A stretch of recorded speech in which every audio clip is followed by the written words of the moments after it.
Giva Koja. This is the first episode of Éire on Lae Inniú, a small podcast we're doing based around Irish politics. It'll be a kind of a regular thing. We'll be setting up donation platforms for anyone that wants to see it happen more regularly. Maybe if we get some money flowing in, there'll be incentive to do it on a regular basis. But until then, we're just going to be running it kind of sporadically until either, events happen, until things like today happen, or until future events happen. But for now, we're just going to be talking about, I suppose, Gemma O'Doherty and her cancelling of the march that she'd scheduled tomorrow. There's kind of been a huge emergence in counter-protest. There have been lots of people looking like they're going to be attending this counter-protest tomorrow, but they're going to get there and there's going to be no counter-protest. So they're going to be the only ones there. Their voices are going to be free to prosper, unopposed. They're going to march out there and they're going to be able to spew their leftist drivel with no opposition. We're just going to be kind of discussing the situation, looking over it, and kind of dissecting it and seeing what we think about it, what we think people should do in response to this. Should people go anyways? What should they do if they go? What's kind of the general consensus among kind of, Irish nationalists at the moment about what they'll do? But the first thing we'll do, I suppose, is we're going to take a look at the video that Gemma uploaded herself. But surely enough, it has been called off. It's been kind of confirmed by commenters in her Facebook, people closer to her, that it won't be going ahead. But I suppose we're just going to be looking over the video, and you're ready? So we'll play the video now. 3, 2, 1. Unbelievable. Anyway, I was right on point and on target there. So look, I'm going to be cut off again, I have no doubt. The bottom line is, Justin Barrett. She always looks so mad with the eyes. I mean, she's got this kind of like shook granny appearance about her. A little bit, but like they're just such big eyes. Like they look like she got really dilated. She's clearly very used to looking at cameras. You couldn't say she's off her meds. It's like she's taken too many. Okay, we'll just go again now. A personal belief that I just would not like to see anybody hurt by those people. Okay, so she's just said that she doesn't want to have anyone hurt. Yeah. Do you think that this is a legitimate reason? No. I don't either. I don't buy that as a reason. Well, like there is potential that like some scuffles could break out, but like sure. this isn't the same Antifa. No. I'm not even alleging that she doesn't believe people will get hurt. I just don't think that's a reason she would normally give. I don't think that's a reason she cares about, to be honest. She'd normally be all for people going out to make the lefties violent and to make them show their true colours to all the people who would then see them for what they are, violent thugs. But I don't know, she's seeming to grab a new set of morals all of a sudden. I don't really know why. It's been very sudden as well. I don't know, she's known that this has been brewing since the counter-protest was announced, 3 days ago, but she used it until now to cancel it. I don't quite get it. It really annoys me because you have a lot of other creators like Critiqued, Irish Patriot, and Gran Torino, and all of them have made a couple of videos each where they've implored people to show up. Yeah. So they look like idiots now. Mm-hmm. Like if she was going to decide to cancel, it should have been 5 days ago. I mean, yeah. I don't know what's changed between then and now. Yeah, those guys are still showing up though, apparently. Well, that's good to hear. I mean, that's what I'd like. Critiqued made an announcement on his Twitter saying he's showing up, well, and fair play, Critiqued. Yeah.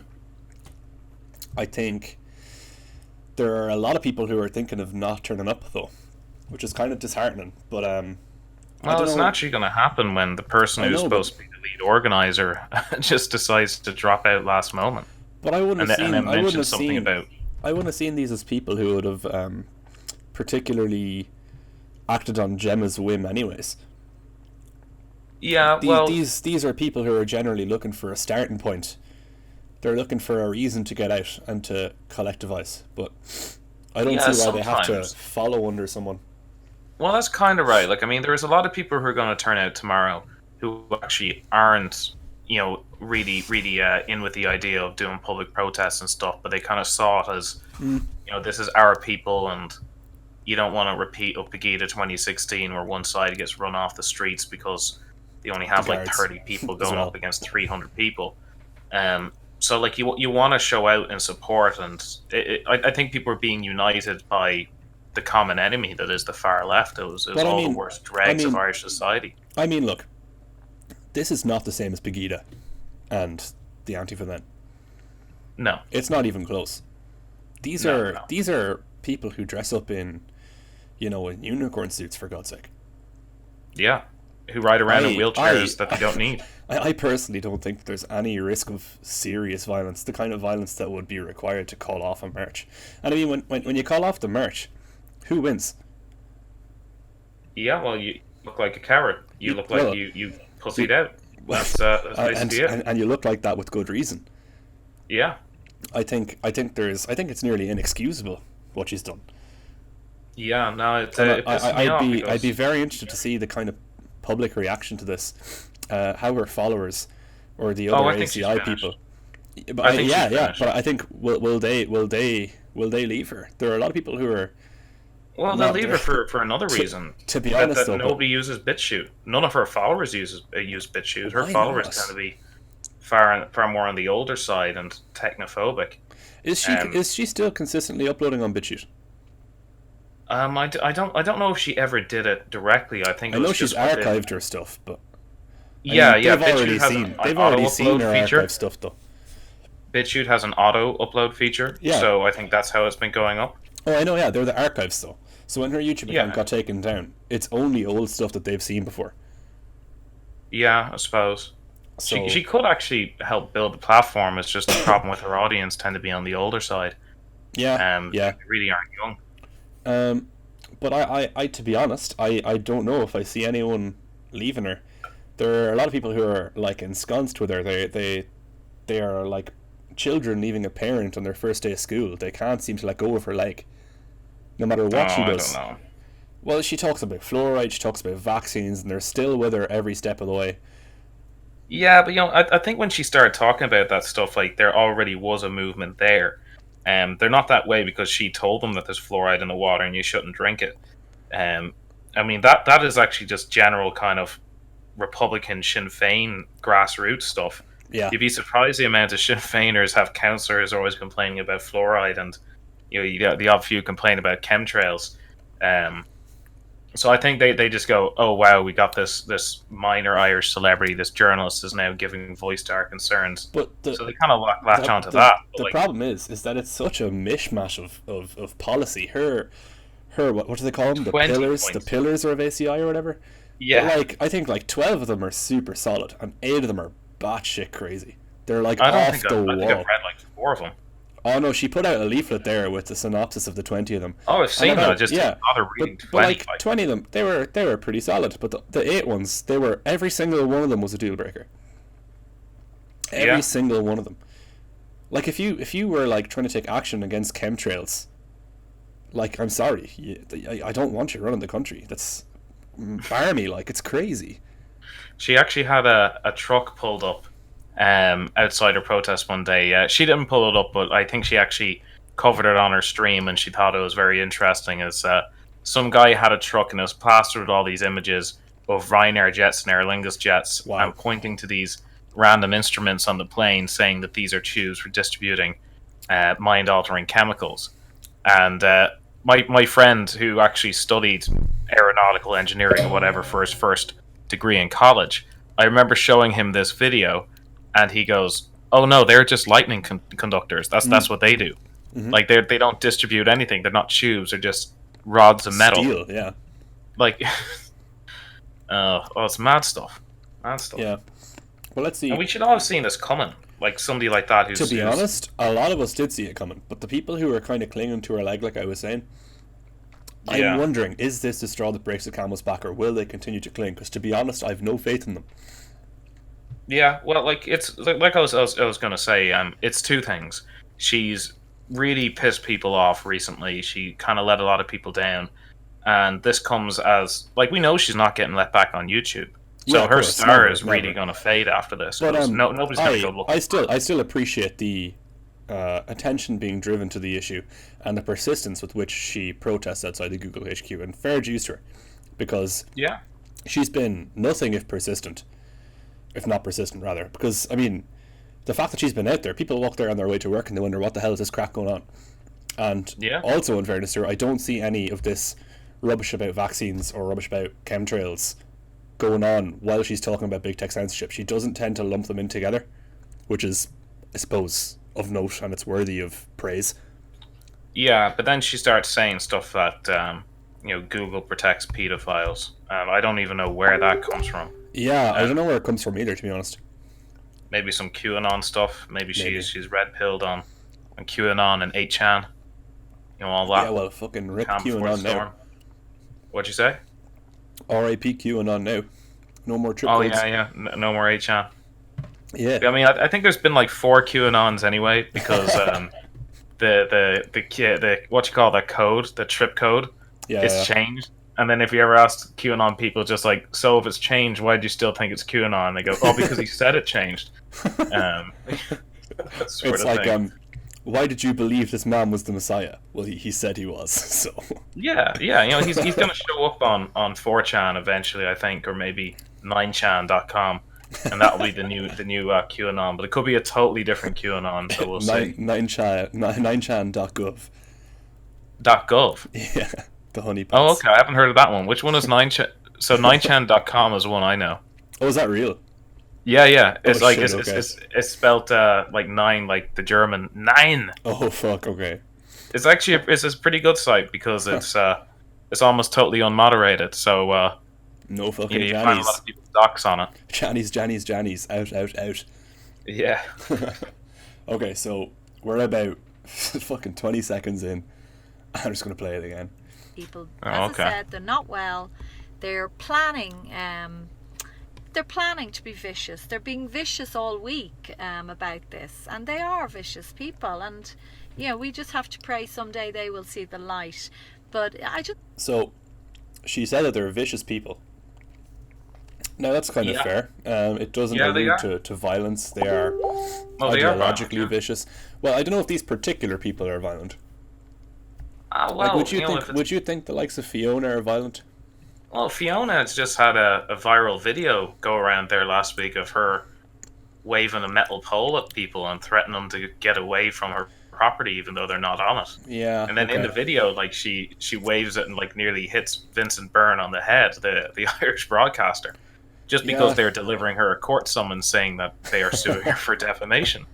Yeah. That's which is a mad video. A very good look in court. Yeah. And then you have Lae Doherty, who... Well, you see, the thing is, I would be more than willing to say that deranged or whatever, but I don't know if I could see like an unprovoked attack or something. Well, Lae Doherty did throw the coffee and curry sauce. Yeah, you're right. Yeah. That's more than fair. Yeah, no, I'll give that. And Lae Doherty was present at Pegida 2016, and point taken. Constantly proclaims that she's part of Antifa. And then we all know that they're vicious and violent, but I'm more so talking about the unicorners. Yeah, I know the unicorns are a bit more meek. I don't think anyone's fearing a slap from a unicorner, to be quite honest. I don't know if anyone's fearing getting hit by Panty Bliss.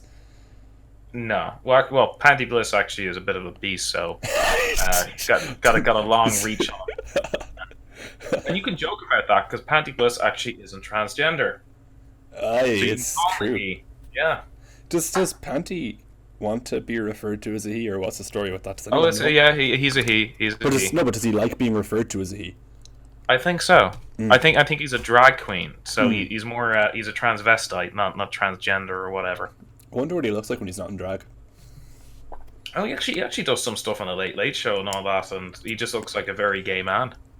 It'd be really funny because it'd be a really good way to avoid being seen in public. Yeah. He's got that upside going for him. But so I suppose she's fairly accurate in saying that they're vicious people. We'll play it again. We're 38 seconds. I just think it would be foolish for people to expose themselves to that. And anyway, we've had a really good run. Okay, so it'd be foolish for people to expose themselves to that. I mean, isn't this what protest is about?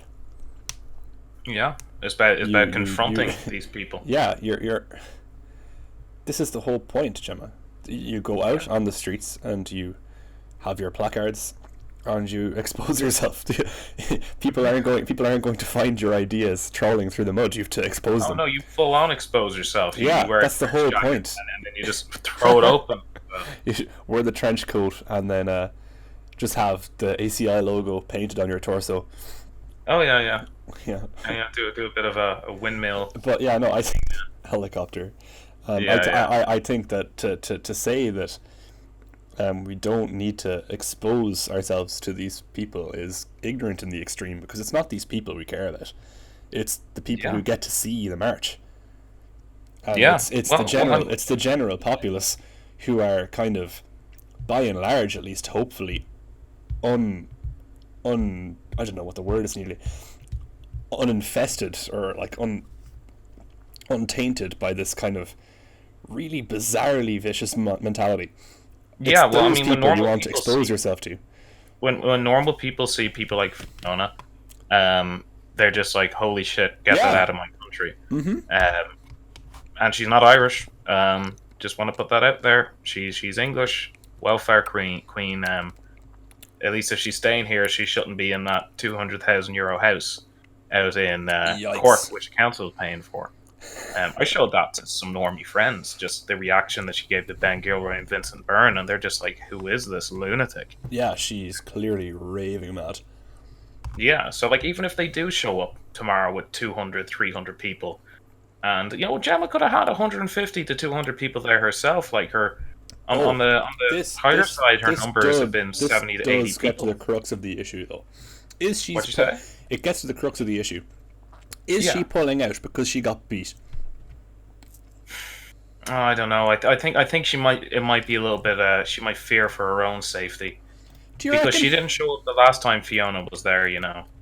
She conveniently skipped that day of the protests. Yeah. I would have liked to think that she wasn't as worried, but I don't know. Yeah. Well, I personally think the way it looks to me, because of the timing of the situation, because she happened to wait so long before she waited before this counter protest came to a peak before she cancelled. Yeah. And when she cancels, her reasons are explicitly because of the counter protest. She doesn't name any other reasons. She says, we don't want to risk people getting hurt. Hurt by who? The counter protesters. And we don't want to expose ourselves to these people who? The counter protesters. So I think this sets out the idea. If you are Ming, if you are Fiona, you see this and you think, we won. Yeah. So that's my main takeaway from this issue. They barked a lot online. They barked really loudly. They got but the thing is, and hot press promoting it. All they do is bark. That's my point. Gemma should see through even this. Notorious Nazi Ming Flanagan was promoting it. Oh yeah. How long has he been a Nazi now? It's 1995 or something. Probably a secret one for a long time. Just biding his time until the right time, and that's why we all support Ming Flanagan, by the way. I love Ming Flanagan. Yeah. Okay, so playing again at about 46. Again next week, without a doubt, and let them have their own little day of hate, because that's what it is. Okay, she said, let them have their own little day. Why? Why let them have their day? Oh, it's just she's not reading from a script. She's probably just. This is the typical way Gemma speaks. So I don't think. But you have to think about it. I know it's kind of a throwaway line, but that's what she's doing. She's letting them have their day. Yeah. She is allowing them, instead of having to, instead of having to convince anyone. Yeah. All that she is doing by backing out is allowing them to swing the pendulum further left. Yeah, and if there were opposition, maybe the pendulum swings right, maybe it swings left, maybe on the end it doesn't swing at all. But at least she's not sure it swings left. Well, so something you've got to keep in mind as well is these so-called anti-racist protesters have not been on a good roll for the past year or so. Every single protest they've shown up to counter-demonstrate against, they've had less numbers than. Significantly was the, I think it was December, as Irish Freedom Party had the protest outside the Dáil, and they only managed to bring 50. The far left only brought 50, and they were against about 150 between IFP and National Party and just all our people who just turned out when the call was put out, regardless of party lines. And I think Gemma could have had that happen, and it's changed since December. She could have got 200 people. to piggyback on that, to say that it was an NP and IFP protest, gotta commend people being able to accept crossing party lines. Yeah. There was a few people from Inniú there as well. Yeah, good stuff. If you were one of those people that was not from IFP, you attended the protest, big chops. Thank you. Yeah. So playing again for about 53 seconds. We are pro free speech. We are pro, an end to big tech censorship. They are not. That's what they represent. They represent George Soros. They, are people that are just completely deranged. They're coming out with nonsense daily. I don't even see them as the enemy. You couldn't. She said, quote, "I don't see them as the enemy." Well, I can tell you, Gemma, they see you as the enemy. Well, and they are the enemy as well. Yeah, but I think the reason she's saying "I don't see them as the enemy" is because she's saying, "I didn't lose because I wasn't playing." Yeah, that's probably exactly it. Yeah, she's like, "I don't want to play football." Yeah. "Oh, you're scared to play football because we beat the shit into you last time." "No, I just don't like football." Okay. It's because she get beat, and that's what it is. She doesn't want the media narrative of her protest being dwarfed, and it mightn't have been dwarfed. It might have been outnumbered, but it wouldn't have been dwarfed. Fine. I mean, to be honest, protests are never even. Yeah. And having more people out in your protest doesn't mean you're correct. It doesn't mean you're any more right or wrong. But maybe I could go quickly over numbers for a moment, just to say why it's very silly for her to pull out. Every Saturday, she's pulled at least 60 people just at one time. Over the whole day, she could get 100, 120 people there. Yeah. But for like the peak crowd size, it's an average about 50, 60 people. And a couple of Saturdays ago, she had 80 people there. So, the call was put out, and there was a lot of people really going out of their way to come this Saturday. So all those people, let's say that the average of 100 who showed up over the entire day would probably show up all at 2 o'clock this Saturday. And you might get another 50, 60 to 100 people from other parties who want to show up just to, to stand up against the people they hate the most, which is the far left. Yeah. So you actually could have had it even to maybe 300 far lefties against 200 of us. And so just to harken back to what I was saying, even if they were to be outnumbered by the lefties, it doesn't matter. It shouldn't. Yeah. It shouldn't matter, because the numbers don't dictate public opinion, and the numbers don't dictate who's right or who's wrong. So I'm playing again at about a minute 10. For me, is minute 20. The elite that pull their strings. These are the useless idiots that are being used, and and they have people within them that are so deranged and unwell. That they are capable. This is what they do. It's called MK Ultra. It's, read up about it. It's okay. Yeah, that's where she sounds crazy. MK Ultra. This is where she loses everyone. Yeah. We've got a man in the comments. He's linking to the Wikipedia page for MK Ultra. Yeah, well, MK Ultra did exist, but it's it's not a concept. It is not a. I don't know. It's not some. I don't know what she's even referring to it as. I don't even know what the word is. Just for the listeners, everything you need to know about MK Ultra, watch the movie The Men Who Stare at Goats. It's accurate. That's exactly what it was. It was the Reagan era overspending on the military, and they ended up funding all this hippie, new age, experimenting with psychedelic drugs, sort of. Military spending, because they didn't want to have a gap with the Russians who might have been experimenting in that as well. Yeah. So that's what MK Ultra was. It was nothing. It was just a stupid experiment. It was immoral. Immoral? Didn't they kidnap, or not kidnap, didn't they pay prostitutes and then drug them and stuff? Yeah, maybe. So you get into the realms of ethics here, but it is nothing to do. Weapons. It has nothing to do with big tech censorship or chemtrails, probably, or I don't know what she's talking about. I'll start playing again. CIA tactics. It's they get people who are very, very damaged. Maybe they've been sexually abused as children, and they get them to carry out their dirty deeds. and they were absolutely determined that we are going to be stopped at Google. So tomorrow. So, she said they were absolutely determined that we were going to be stopped. And you've let them win. Yeah. You didn't have to. You could have made their determination futile. You could have showed up. You could have been defiant. But no.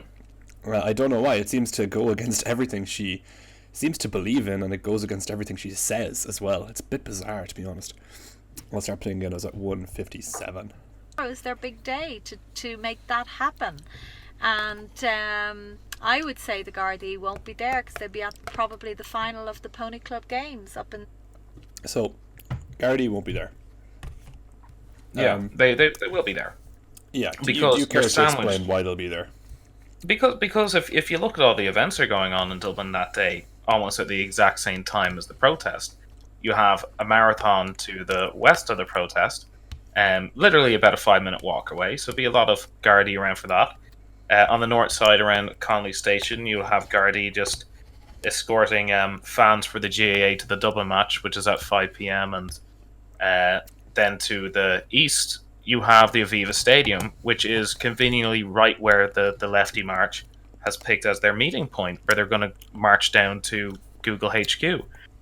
So that's the rugby match is on there at 2 o'clock. And then the RDS is to the south, where she said there's some sort of polo final on. So, like, her protest is bang in the centre. The argument that there will be no guards. The argument that there will be no guards in town tomorrow is ridiculous. Yeah. It is makes no ridiculous. Sense. And you're probably in the safest place in town. You're in between 4 huge concentrations of police. So it's nonsense. It's nonsense. Okay, so playing again around 2:06. The RDS, because they can't miss out on that. So I'd say the Gardaí will do a no-show. So let them have a silly parade prancing around, dressed up in the weird ways that they do, and we'll have a day off. It'll be great because I want to spend some time with people I haven't seen for quite a while, and I just need to I've plenty of stuff I'd rather actually. It's great to have a day off from this, so let them do that. We're not going to put anyone's safety at risk because these lunatics are inciting so much hatred and clearly are on a mission to cause trouble. Okay, nothing to do with what Gemma is saying, but at this point in the live stream, there's two women that have commented, and it kind of speaks to my point earlier about how I don't think anyone's going to release their clutches from the parently leg of Gemma O'Doherty. Right. There is a comment here. Great work, Gemma, with 5 positive reactions in the comment. And directly underneath is former councillor for Sinn Féin, Melissa O'Neill. Yeah, who says, let them have their hate day, Gemma. We do not have to be at Google to stand for this country. Well done, Rise Above. Typical politician response. But not even typical politician response. This is a response of validation. This is a response of... There are people in these comments should be livid. Yeah. They should be livid, and they're not, and I don't understand it. I really don't get it. I don't understand what's going on with the mentality of the Gemma. I think she has like a little bit of maybe a Stefan Molyneux sort of vibe going on. She's got a very committed audience. Yeah. And, the way Molyneux's fans are like that, and pretty much Molyneux can go from being an open borders, anti-nationalist ANCAP to being, probably one of the most prominent alt-right guys now, and they don't notice the difference. So he went from NAP to Wignat in 2 seconds flat, and no one bat an eyelid. It's insane. Yeah. It's funny, but it's sad at the same time because he really did change utterly. Yeah. He was talking about the NAP and he was following it like it was the doctrine, and now he's saying, do you not think closed borders violate the NAP? Yeah, no, it took about, I think, 3 years for him to go that way. I think it's crazy, but I think the thing is, if you were to ask him about the NAP, if you were to ask him about whatever he was on about no slap parenting, he'd probably still agree with all that stuff, even though his current rhetoric kind of flies in the face of it. Yeah. Yeah. No, I think there's a little bit of element of grifting in that, and I think that's the same with Gemma. Yeah, they say what they think the audience wants to hear. So like when she starts talking about chemtrails, maybe she doesn't believe it. I think she just does. realizes that some in her audience just want to hear about it. I think it's actually probably more the reverse. I think it's more that her audience are willing to put up with all this shit because they like stuff that she says. And I think that some of them are even willing to put up with it for so long that they surround themselves in the echo chamber and end up believing what she's saying. You want to know that pretty much the number one issue for Yellow Vest Ireland, of which she used to be heavily involved with? Hit me. 5G. That's yeah. Yeah. So that's sort of, kind of tinfoily hatty stuff. Yeah, it's fair. I don't think that any of Gemma's followers, to be honest with you, I think that very, very few of them, if it weren't for her, would be believing this stuff. I don't think that you'd have as many people who are anti-5G, anti-fluoride, if it wasn't for Gemma. I don't think these are people who latched onto her. I think that these are people who were following her already and kind of dived into the rabbit hole alongside her. I've no proof of that whatsoever, but it's just what I seem to see from people. Not to say I dislike these people. I mean, they're definitely for sure. They're allies. They're your friends. Yes, it's important to note that we're not trying to, I don't know, to ostracize or to belittle anyone who may be, I don't want to say useful in the same cause as us, because it's not about being useful to the cause. But I mean, it's like Alex Jones. I love Alex Jones. But, I don't necessarily have to agree with him. Yeah, it's the same. It's the same way. I don't hold any ill will to these people. Yeah. Even though I do think that they are a bit batshit insane sometimes.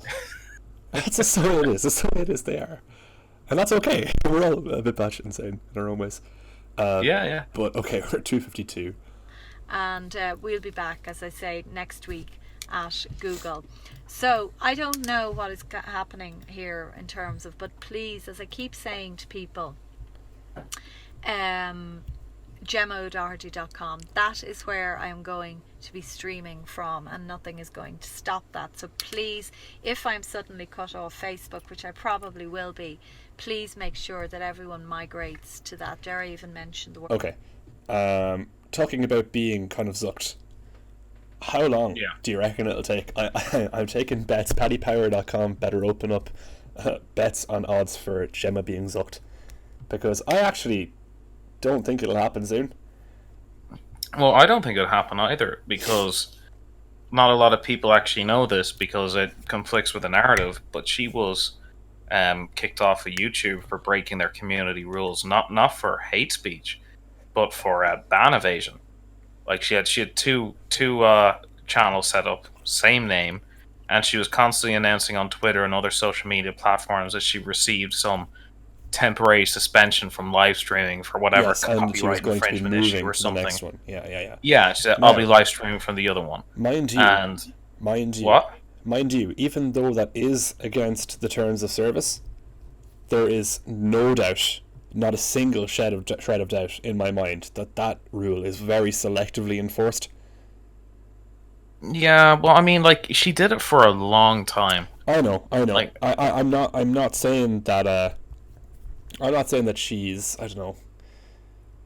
I wouldn't use that fact. It is probably a fact, to be fair. I wouldn't use that fact to justify her being banned, purely because even though the ban was quote unquote as per the arbitrary terms of service that they've set up, kind of ordained by no one, by the book it was correct, it doesn't mean that it should have happened. Yeah. Well, I mean, it's the same way they got Alex Jones. Jones actually officially kicked off YouTube for ban evasion. Yeah. The thing is, they make it as hard as possible to follow the rules on purpose, and then when someone breaks the rules, they can deliberately cherry pick who they punish. And so, if you're looking to get someone for ban evasion, all you have to do is give them a temp suspension and make them go somewhere else. Well, like, one thing I will say, though, as well, is why has Gran Torino never been penalised on social media? In my opinion, it's because he's too small. Well, he actually has got nearly 20,000 subscribers, and if you But look at his stuff, Gemma she had 27,000, I think. on YouTube. Yeah, Wasn't she kind of mainly a Twitter, Facebook gal though? yeah, she's mainly a Twitter gal, but like all her YouTube stuff, which is the thing that she got kicked off. No, okay, you're not true. Yeah. 30, And you look at her 31,000 followers Social Blade on stats. Twitter. If you look at Social Blade, I think Gran Torino used to get about 2/3 of the views she did. Okay, okay. So he is close enough. Yeah, that's fair. And he's never been slapped with any sort of Okay, so temporary suspension just of to streaming. compare the pure Twitter numbers, we're talking 31,000 on Gemma's side versus 5 on Gran Torino's side. Yeah. So you know, she wasn't banned from Twitter. Oh, I know, but it kind of goes away to show not the follower difference, but I suppose it is kind of follower difference. I know it's not a complete metric, but it's indicative maybe of her stand. I think more people in the mainstream know about Gemma because of how she was. Oh, for sure, she's definitely how a she bigger was name. before she started this kind of. She used to write for the Independent. Yeah. And this kind of goes a ways to explaining why Google are looking at her all the time. She's got mainstream contacts already that are following her, whereas Rowan, I mean, he's big, he's out there, he's growing, but he's got known. He's got honest stuff. Well, yeah, she's I not to be rude. It's having Kitty Holland on you isn't a big deal compared to having a load of people on the window. I think she's into him. She probably is. She's probably very confused about her feelings towards him, to be honest. Oh yeah. Yeah, no, Kitty Holland, don't understand her. Bizarre woman. I won't get hung up on her though. So we're at about 320, just playing 3, 2, 1 now. The word. So that's absolutely key. But I think really I've said everything I need to say, and I hope the message gets out. You know, I mean, if people turn up, observe the unhinged. So she's just kind of hinted, oh, if people turn up. That kind of says to me, like, I still want people out there. I just don't want to attach my name to it, because when the numbers are small, I'll get blamed for it. But this way, I can say, hey, I cancelled it. It's plausible deniability through and through. It's her trying to excuse her name from what she anticipates to be a massive failure, but to what I believe probably wouldn't have failed at all. She's been a bit too conservative with her estimations. She's probably been a bit too conservative with what she thinks about her own following, to be honest. If I was a Gemma follower, I'd be offended at this. I would be thinking, you really don't think that we can stick it to these guys? You really don't think that there's enough of us? You really think we're that small? I would be offended if anyone that I was affiliated with did this. I wouldn't be happy with them. There's been people out there every day, and they're probably not happy with this. Every day. Wow. Some people in there every day. That's mad. I thought it was only Saturdays. No, it's every day. Jesus. Yeah, it's been going for 3 weeks straight. They really are inviting the calls of get a job, though, aren't they? Yeah, I know. I think some of them do take coming. it in shifts, but we heard stories of construction workers who were taking half days and that kind of thing. We heard stories of construction workers taking half days. So yeah, I'd be inclined to give the benefit of the doubt, but I'm sure that there are people. I'm sure there's quite a lot of them who are jobless there. Yeah. Now, mind you, given that they're older, maybe they're retired, maybe they have enough money. Some of them are. We won't judge everyone, but I think it's inviting the criticism. That's for sure. So we're at 333. Demented unicorns, as they call themselves. Observe them, and you'll see how ridiculous they are. But I think it's the right decision to let them have their little moment in the sun. And Twitter, I meant to say, Twitter is so. They have all the trolls now on this Hazel Chew and thousands and thousands of likes. Twitter is completely manipulated. There's absolutely no way a non-entity from the Green Party is getting all this. She's pure... Just to give context and to kind of preserve the timelessness of this episode, I think it just goes, we need to explain what she's talking about when it comes to Hazel Chew. Okay. Just because if someone watches this in a year's time, they're not going to have a clue what she's talking about. But Hazel Chew, she is a TD, isn't she, for the Green Party? No, she's a councillor. She's a councillor for the Green Party. I was thinking they don't have TDs, do they? Hardly. They have 2. Do they? Fuck. Jesus. Yeah. They used to be in government with Fianna Fáil, remember? Yeah, but they've dwindled a lot since then, haven't they? I thought they were like... Oh, for sure. I thought they were nearly smaller than people for profit at this stage. They have at least one TD. At least one, okay. Yeah. So Hazel Chew got into a small bit of a spat with Stefan Molyneux, who basically gave out to her for claiming Irish heritage, despite her being Chinese. Not even was he given out to her for claiming Irish heritage. He was given out to her for claiming both Irish and Chinese heritage when it suited her.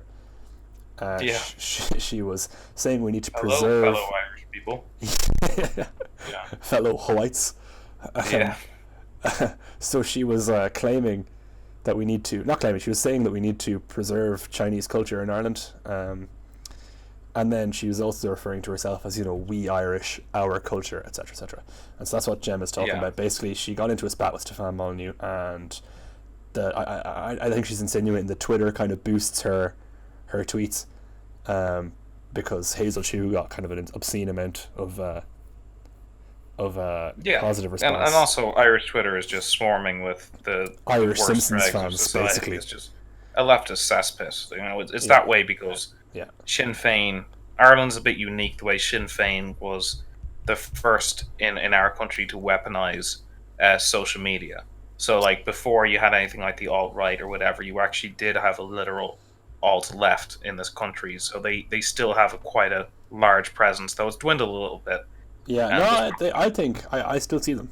It's dwindled a little bit. Like, I mean, they used to be huge, but like it's where there used to be maybe 5 to 10 times as many of them as anyone on the right. I think what happened twice is as many.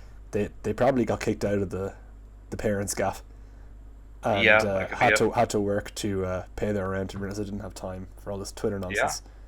And here's something as well, which people have noticed.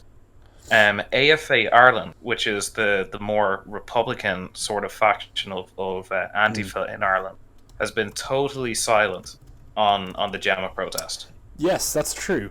And I wonder why this is. I'm not sure if it's probably because they don't see themselves aligned with this sort of new school SJW sort of thing where they're defending corporations. And they definitely don't. They definitely don't want to speak in favor of big tech. That's for sure. But you would think that they would use the opportunity to speak against racism. They could, but they just don't want to stand alongside people who are just fawning at the feet of perhaps they would feel they would feel like they don't have any allies in this fight. Yeah. And they don't want to, I don't know, leave themselves open to criticism from the kind of pro-corporate, pro-global finance SJW types, because they will be outnumbered by them. It's not even a question. They'd be outnumbered multiple times by them. I doubt that AFA would be able to scrounge together 20 people. Yeah. So I think that's probably the reason. And sometimes it's all they need, and they I agree. disappear into a crowd. Yeah. Oh no, I agree. But I'm saying that I think the reason that they won't is because they know that the people who are meant to be on their side outnumber them 10 times over. For sure. Yeah. And so we're at 412. And utter puppet, and Twitter, Sinead McSweeney, MI5, she's MI5. They just manipulate all of this, and my tweets are completely shadow banned, completely and utterly shadow banned. But believe you me, well, Gemma says her tweets are shadow banned. None of the shadow ban detectors show her as shadow banned. I think she's shadow banned.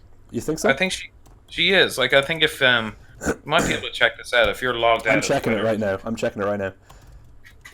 I don't think that shadow ban checker actually works anymore. It definitely used to work. If you're logged out, you go look at her feed, and if like her images and videos are like, "Hey, this content could be sensitive," that's different. That's different to shadow banning, though. But it only happens with certain users, pretty much right-wing users. Oh, I know, but it's not shadow banning. Okay, what is it then?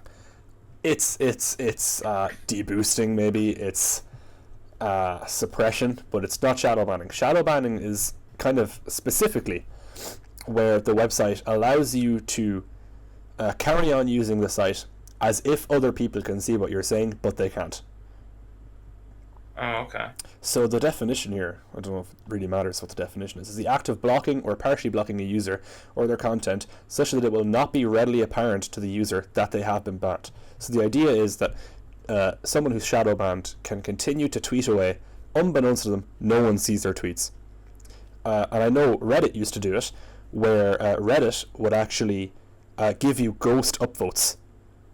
So you thought that people were seeing your shit, and you thought they were upvoting your shit, but lo and behold, you didn't get comments. Why? Because no one was seeing it. And it's fucking deceptive, because people sink hours into shadow banned accounts, and they're tweeting away to fucking no one. It's really malevolent, and it works for Twitter. It gets them what they want, but it's a really it's a shitty way of banning people. It's rude, nearly. Just something that you bring up Reddit. If anyone wants to know about manipulating Reddit, it's probably the easiest platform out there to manipulate, and they should watch the video by YouTuber Reactor. Yes, about it's a how good video. To manipulate Reddit. So I'm not sure if they've since taken safeguards against that tactic, but it was extremely easy for him to do. I've done it before. I've done it so many times. Really? Yeah. No, you need like 10 yeah, you need to start the fire, and then Reddit does the rest for you. Yeah. You make the snowball and you send it downhill. Voting your own thing. Yep. You downvote competitors. Yeah. Yeah. That's fair. I would imagine that nowadays they have kind of more robust systems set into place where they can see that all these 10 accounts are only uploading this one guy's stuff all the time. You were able to do this at least up until a year ago, so I haven't done it since. But Okay. Yeah, you'd be surprised. Reddit is really bad at. It would definitely be super easy to do if you were like running a scheme, or if you were running like a botnet where you had like 100 accounts and you could choose selectively which ones like who all the time, and it made it look like it was not the real system. It's definitely doable, and Reddit is really susceptible to snowballs. The key thing to avoiding detection is you use mobile data, and you put your phone into airplane mode every time you. Yep, when you reconnect, you get a new IP. You have a new IP, yeah. Yep. So sometimes you have like. You can also, if you have a free VPN or you have Tor, you can just get a new identity, and it does the same thing. But yeah, mobile data works too. So if anyone wants to fucking take over Reddit, I don't know. Can someone take over Reddit, please? Okay, so we're at 4:26. We're nearing the end. I'm not sure if she's going to say anything more. 4:20. Okay, playing 3, 2, 1 now. Me. There's an awful lot happening in the background that they don't know about.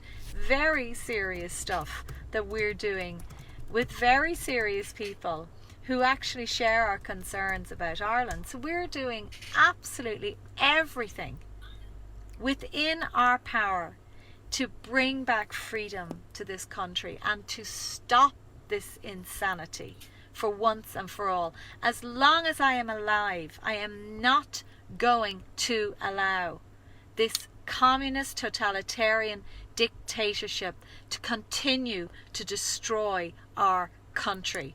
And they can... Okay, so she calls the country a communist dictatorship.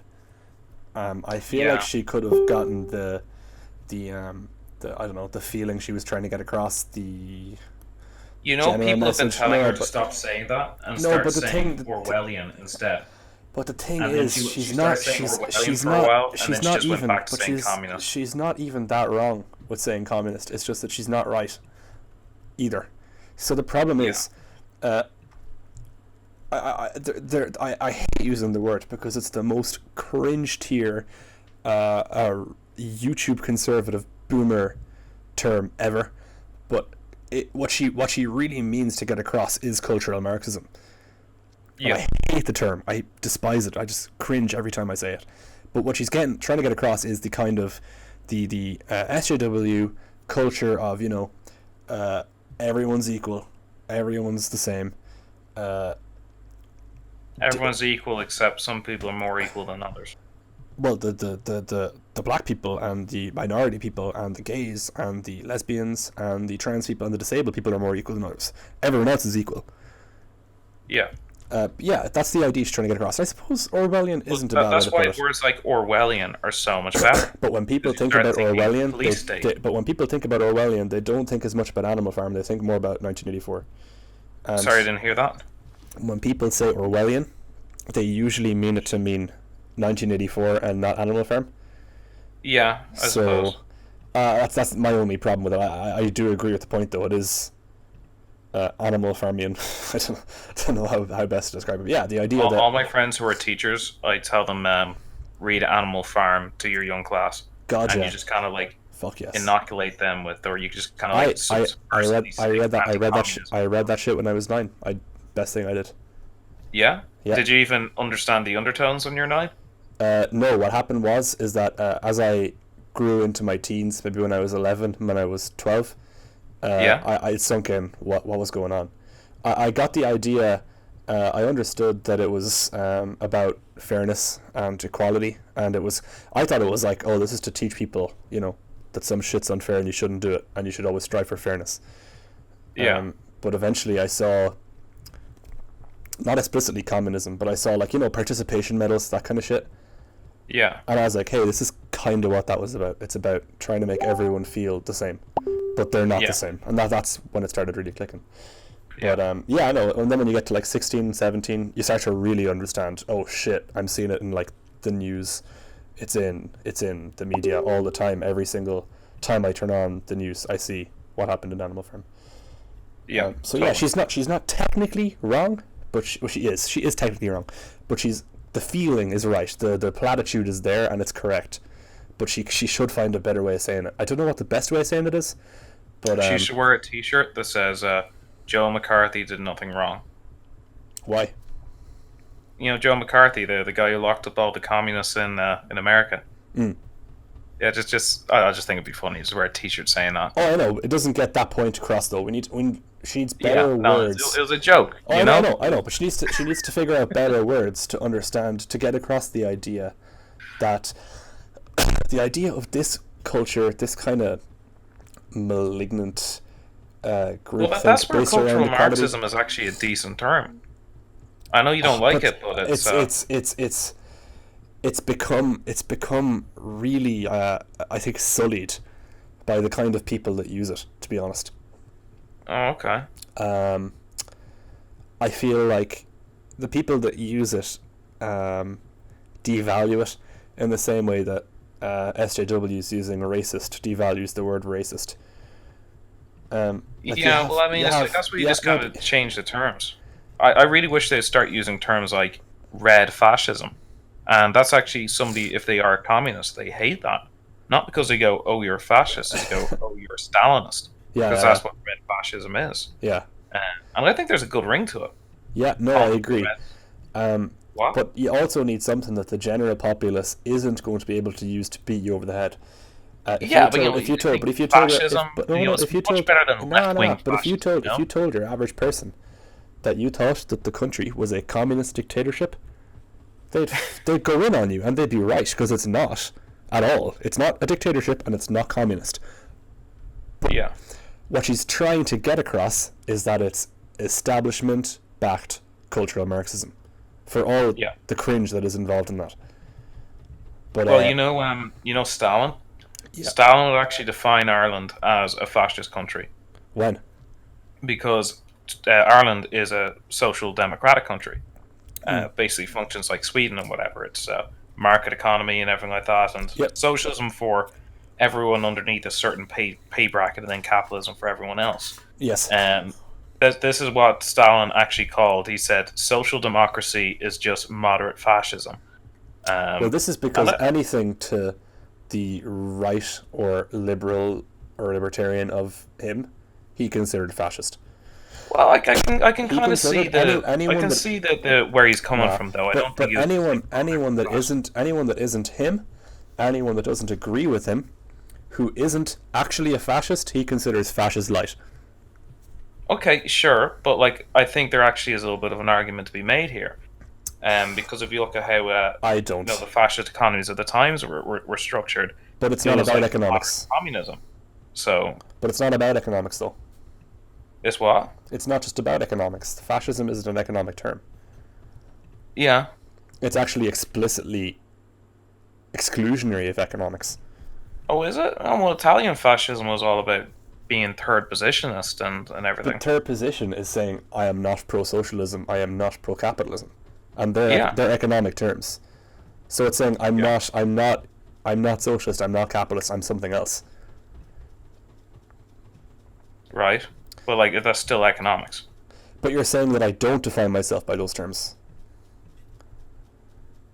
Wait, what? Let's cut this bit out. I don't even know what we're talking about. Mussolini Yeah? considered himself a fascist, but he didn't consider his socialism to be defined by his fascism. He considered his nationalism to be his fascism, and his socialism was otherwise. But he didn't call himself a socialist. He called himself like a corporatist or something. He did refer to himself in terms similar to socialist. He said something like that he hoped that communists would see the light and they would turn to socialism inspired by the nation instead of socialism inspired by the class or something. Okay.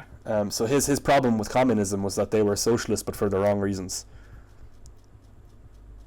Oh, alright. He said that you're socialists because you hate the elites, but you should be socialist because you hate the people who want to destroy your country. Oh, okay. Well, we'll cut as far that as whole bit out. yeah, okay. Yeah. So 505. To destroy 505, hold up. Okay. our country. And they can bring it on. They can do whatever they like. But it's not going to work. Why? Because we have the truth on our side.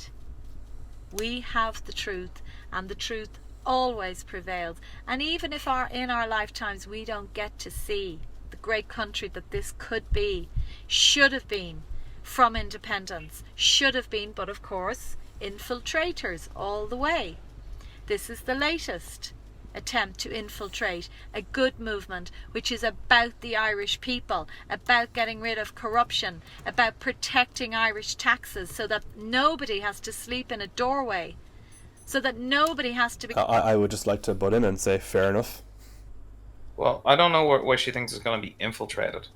No, she thinks that it's already been infiltrated by, the aforementioned cultural Marxist types.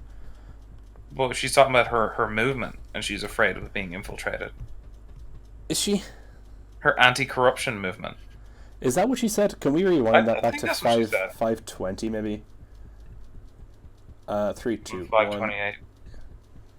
We have the truth, and the truth always prevails. And even if in our lifetimes we don't get to see the great country that this could be, should have been, from independence, should have been, but of course, infiltrators all the way.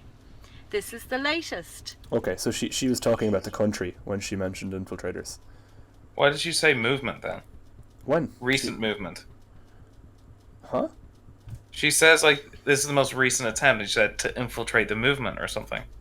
No, she said, I'll quote her now, I'll play it back again one more time. The truth, and the truth always prevails. The truth always prevails. Even if in our lifetimes we don't get to see the great country that this could have been, that it should have been since independence. From independence. Should have been, but of course, infiltrators all the way. This is the latest attempt to infiltrate a good movement which is about the Irish people, about getting rid of corruption, about protecting Irish taxes so that nobody has to sleep in a doorway. So that nobody has to be homeless, so that our young people have a future here and don't have... Again, it's a reason in madness. It's like King Lear. This is where she started calling Ben Gilroy an agent of Soros. Even though she campaigned to get him out of prison. Fucking hell. I mean, she says, Irish people shouldn't be left sleeping in doorways. Yeah. Great. Sure, we should tax people so that people don't have to sleep in doorways. Cool. Yeah. I agree. I'm playing again now. To leave. Nobody is going to infiltrate what I am doing. She says nobody will. Does that mean that they've tried and failed? Or, I don't know. It's kind of confusing. I don't know what she's saying anymore. Yeah. No, it's probably because she's brought the whole term anti-corruption into total disrepute. Nobody's going to want to use that term again after her calling her party. It's a very good term because of course her opposition were the very poorly named Pro-Corruption Ireland. Were they? No. Okay. Tactics. I'm not stupid, unlike them. So tomorrow I would advise people, don't go into town. These people, as I say, they're dangerous, they're full of hate. So she advises people not to go into town, yet she also says, hey, if you go into town, just to have a peek, yeah, do that. So she's kind of speaking out of two sides of her mouth. I don't really know. Which is kind of dangerous. And she already said something very silly last night as well on her Facebook stream. She changed the location of the protest. I agree, really dumb. Not all of her followers are on Facebook, and she changed it to a place around the corner. At a point where if people did show up at the place where the protest has been for the past 3 weeks, it would have been divided in two from her new location. Yeah. Just like I don't think she puts any thought into these things. And the same way, I have no idea, because I can't understand the reasoning behind that decision either. To be honest, I don't know if there's any logical reason why she would on Thursday change the location of the protest and then on Friday cancel it. To me, it sounds like she's trying to literally to confuse people as much as possible, with an aim to them not showing up. I don't know why. You know, if I was Gemma O'Doherty, I'd call Gemma O'Doherty right now controlled opposition. Yep, and I've called her controlled opposition, but I'm not sure. I don't know, because she's so crazy that I don't know. She's either Maybe really she's crazy a member or of she's that controlled KO op. Maybe she is. Maybe she is. Maybe all of this conspiracy theory stuff is real, and MI5 just hire her to go out and bring it all into disrepute with her crazy speak. They say maybe if we have Gemma go out and tell the truth, no one will believe it. Yeah. We're into the last 20 seconds. She's finishing up. So enjoy your weekend. The fight continues harder than ever. Next week. The fight continues, but not on the most important day. Next week, please and thanks. Different fronts, not only down at Grand Canal Quay, but I'll keep you posted anyway, and that's all for me for the moment. Thanks. A gent in the comments is elated. He says, Gemma's giving us the week off, lads. Oh, thanks, boss. He doesn't even have a profile picture. Like, cheers. I'm so buzzing. I have the day off. Thanks, Gemma. Fucking hell. So that's the end of that video. The absolute mess that it is. I don't really know if there's anything more to say about it. I think I'm going to go tomorrow anyway. I mightn't go to the protest. I'm going to go nearby. I think you should scope it out. Yeah, because you might start hearing these things like, I think 100,000 people marching in the streets against racism, and then you show up and it's like 100 people there. If you and enough people have the mindset of we're just going to go and have a peep, then you have your protest. Yeah. It's there. Yeah, well, if enough people do show up. But what I'm saying is, if enough people have the same mindset as you, that all you have to do is go and have a look. Yeah. Yeah, then you've got 100 people who are just having a look, and then they found each other. And you also might get the opportunity to tell other people that never follow this lady into anything again. Yeah, because she will take your time, and she'll take your dedication, and she'll bring you up to the very last second, and then she'll cancel everything. And it's the story of her life. Like, of the past year, it's like it can't be stressed more just how mad turning on Ben Gilroy was. The fact that she was the one who implored him to run for European election, and then when he does better than her in the elections, she accuses him of being an agent of George Soros. She actually did that. I reckon. Do you reckon that if Justin Barrett were to have run for the MEPs, if Justin Barrett were to have run for MEP, do you think she'd be so buddy with him now? It depends. If he ran in Dublin, she could have, because she was pally with Herman Kelly and Ben Gilroy, and then she's all like, there's no reason the three of us can't get in. But she's not anymore. She, after the MEPs, she seems to have distanced herself from both Ben and Herman. Yeah. No, so, I don't know if she's ass pained or what the story is, but her numbers were very poor, and so I don't know. Her numbers were what? Her numbers were very poor. Yeah, she got 8,000. And so I think maybe she's just upset and like kind of salty, taking it out on, Herman and Ben. Yeah. So I don't know. I think if Justin ran for MEP and did quite well. Well, I actually saw Gemma a few weeks ago.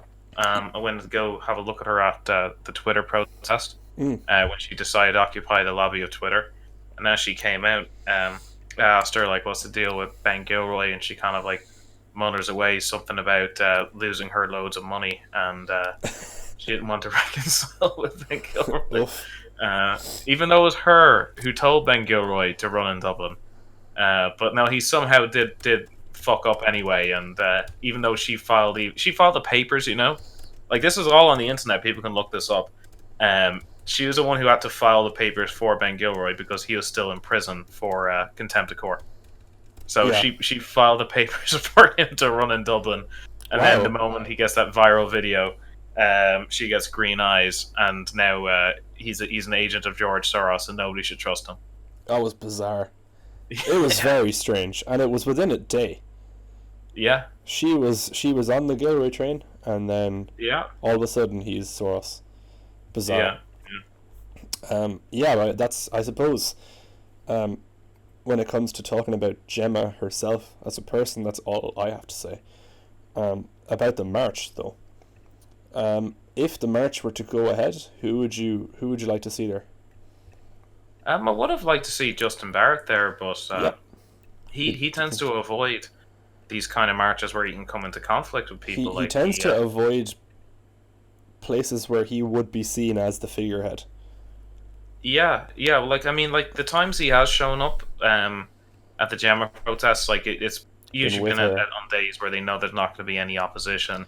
And days he didn't show up to the pro-life march. It was James Reynolds who did it. Yeah. And I think, wasn't that like the second? No, he did last year. He did show up. But when he starts getting threats on social media, I think somebody threatened to milkshake him at the Rally for Life. He didn't show up. Do you think he's genuinely scared of real violence, or? Well, yeah, I mean, he has been attacked by Antifa before, so it's well placed. But like, I would have liked to see him maybe take up the mantle now that she's not shown, and he actually will get loads of great publicity. He knows more than anyone that the way to handle this is to not announce that you're going. Sorry, my microphone fell over. Is to not announce that you're going to be attending, and then attend for a quick speech, and then go. Well, see, like, if you have that happening, then, like, we know that... See, if he was to announce on social media that he was attending, you would get all the Gemma people who were intent on attending yesterday will show up to rally behind him. Yeah. But if he just shows up tomorrow, like, surprise attendance, like, it could be in a crowd, but my point from is that 50 people. He can't announce that he's going. Why? He'll... Something will happen. Yeah, the man never announces anywhere he's going to be for a good reason. Yeah. Well, which I think is a habit himself and the NP should get out of, because I think it works to detriment. I think they should only break that habit when they are assured of the circumstances, and I don't think tomorrow is a day when you can be assured of the circumstances at all.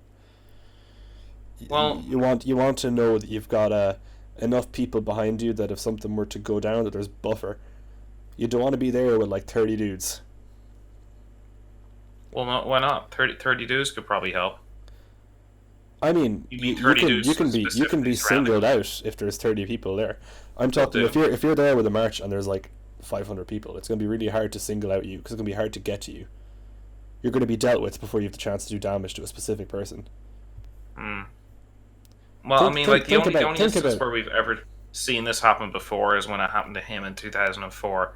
He was attending a debate at UCD and he got attacked. And then the other instance was Pegida 2016, where Peter O'Loughlin was attacked on the Lewis. Yeah. It's rare that this happens. Like, there's been so many public meetings for Gemma, it's rare for that IFP. But it's rare that it happens. But it's rare when the opportunity can happen either. Yeah, I still think it's a risk worth taking. You know. Yeah. The reward, I think, would totally outweigh the risk. I happen to agree, but I am not the person who's looking at the prospect of getting something thrown at them. Yeah. It's very easy to talk this kind of game when you're not facing having someone hit you with a brick, thrown on him and seemed to have done him good. Yeah, but it's all well and good when it's a milkshake. It's not always a milkshake. No, I know it sounds like Cowtown, but someone puts a brick in a sock, and then you're not talking so hard anymore. Well, nobody threw a brick at Herman Kelly at the UN Migration Pact. Oh, I know they didn't, because Herman's more of a milquetoast figure. Okay. Do the far left know that? I think so. I think I don't Herman. think they do. I think Herman I is. think anyone to the right of Fine Gael, they kind of just see as this one big block of Nazis, and you go a little bit further right. I think that they are more willing to accept the likes of Herman getting a slot on RTE for 30 seconds than they would be with Barrett. I think if Barrett got a slot on RTE for 30 seconds, there'd be calls to RTE, complaints, and there'd be threats and stuff bouncing around. But you don't see that with Herman. Oh, maybe. Because you can't catch Herman saying anything offensive. You can't catch him what? Saying anything. You're breaking up a bit. Oh, sorry. You can't catch Herman saying anything flagrantly offensive. I just heard flagrant and then stopped. Sorry, I'll try and make sure my mic is plugged in. You can't catch Herman saying anything that would be construed as blatantly offensive. Yeah, well, it's rare you find that with even Justin. Well, Justin has a lot of like charismatic rhetoric that can be seen as trying to rally people in a very, I don't know, like jingoistic way that they would liken to fascism, whereas you won't see Herman doing that. Oh, okay. Yeah, which is why I think if they saw that Justin was on getting mainstream press, they would be livid. Could do. Like, he used to be a fairly mainstream, not mainstream, but before he wasn't as much a fringe figure in the past. Because he was talking about abortion and not nationalism. Yeah. So, I mean, it's more like of an acceptable debate. When was those times when he attended those rallies and people say like that's what ruined him? That was like 2004 or something, right? Yeah, it was. Well, he was still around for a while after that. He was a prominent campaigner in the Lisbon Treaty. So, That's true. Again, yeah. more of an acceptable debate to have in the public sphere. Abortion in the Lisbon Treaty, I think, were more because they were put to the people. They were acceptable debates. Yeah. I don't know. That's my personal opinion. I don't purport to have like the authoritative opinion on who the lefty types would and would not milkshake and who they would and would not assault. But that's what I think. To his credit, he has shown up 3 times or so. James Reynolds has shown up once, I think. To which now? Twice. To where?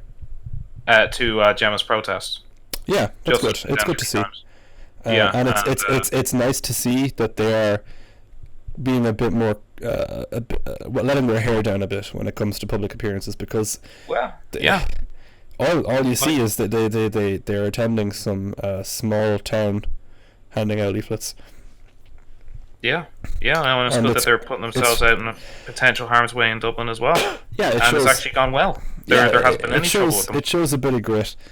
It's necessary, I think. So you'd like to see Justin there, basically? I'd like to see Justin take up the mantle, and I know Herman Kelly isn't going to do it. So, the counter-protest. What will be the story of the counter-protest? Do you think they're going to brand themselves as a counter-protest? Do you think all their signs are going to be about racism and everyone's going to be like, what the fuck is going on? I think all their signs are going to be about racism, and there's going to be everyone's going to be like, what's going on? Who are you talking about? They're going to be like, what's going on? Where they're going to have all these really weird in-jokes about unicorns. Yeah, and everyone's going to be like, what the fuck is this? Which, in fairness, if that is actually Gemma's strategy, that's actually quite clever. If her strategy was to make them go out there and talk about something that no one had a clue about, that everyone would just think that, Jesus Christ, these people are deranged. Yeah. So that might work. I don't know if that's intentional. I highly doubt it. But it would be funny to see. They are deranged, but like, so is all those pro-choice marches and everything like that, and every mainstream outlet cover them in the most positive way possible. Like, steer away the cameras from like the really weird posters or whatever, or from the women saying that they want to get an abortion for no reason, just for fun. Yeah, like that video with Caitlin Robertson went up. I haven't seen it actually. Oh yeah, no, that was like a viral video in Ireland. Oh, the old one, yeah, I remember this one, yeah. Yeah, and it's like asking someone, so why would you get an abortion? Do you go, no reason, just get an abortion. As you do. So like, obviously mainstream would avoid stuff like that. Yeah. And but I'm not sure if the counter protest is it going to go ahead, or It's kind of No, it probably will. It probably will. I There's think it nothing that probably these will. people love more than protesting. Yeah, but it's going to look so strange, and they've nothing to protest. Well, they'll make up a reason, and I think they'll probably get at least 150 people there. And the biggest question is, if they're counter protesting a protest that isn't there, and they're talking about people that no one knows about, and they're in general having a protest for something that isn't present, do they still win? Well, yeah, they kind of do. By virtue of there being no competition, or and they'll try to just spin it into something like, you know, they have. I'm not even sure though, because I think that the public opinion is going to see them, and they're going to be like, I don't know who these people are, what they're talking about. They could be, but you know, there's not going to be that many people walking by their protest. They're going to be watching the matches. It'll be so strange to see. I'm actually very interested in seeing how it plays out, because. Well, I guarantee you, on Sunday, you're going to get papers saying anti-racism protesters or anti-racism activists. 100 gorillion of them show up, and that's the way it's going to be like. Yeah, probably. And you know, the biggest rally that they've ever had like that has actually been about 300 people, and that's the one where they had 2 months to organize. It was against Pegida. Okay. There's about 300 people there. They like to say there was more because O'Connell Street is a very busy place on a Saturday. Oh, you can claim so all the every cunt in that street was at my protest, man. Yeah. You know, they stopped to see, like, why is there a huge police presence here? some cunt handling a placard. Yeah. So, like, I think with a week's notice, this thing and all the coverage getting, like, hot press promoting it and SIP2. If Gemma was having a protest tomorrow, you could potentially see about 250 of the far left show up. But now, since Gemma's not going to be there, and we all know how lazy these personalities are, you probably get 150, 100 of them show. Do you even think that word's going to get out that fast? She cancelled this very late. They're gloating all over Twitter. They think it's gas. To be honest, it kind of is. Yeah, I mean, I with them on this? Like, I think it's hilarious. It's a disgrace. If you don't. Yeah, I don't know. I have to agree. I think they do win just by showing up, by getting to spout their thoughts uncritiqued. Yeah, I think they probably win. So that's probably all. Is that all you have to say on the merch, or anything else to add? Nah, I think we pretty much covered it. Yeah, okay. And so we wanted to talk about a young gent from Young Fine Gael up in Trinity, Killian Foley. Yeah, Killian Foley-Walsh. That's right, and he's been lambasted. For not just him, but Chloe Kennedy as well. Really? And she is, she is the communications director for Young Fine Gael. Still. And Killian Foley-Walsh is, Killian Foley-Walsh is the president of Young Fine Gael. That's right. And they just attended a conference with Ted Cruz at it. Well, and Mike Pence and multiple other people.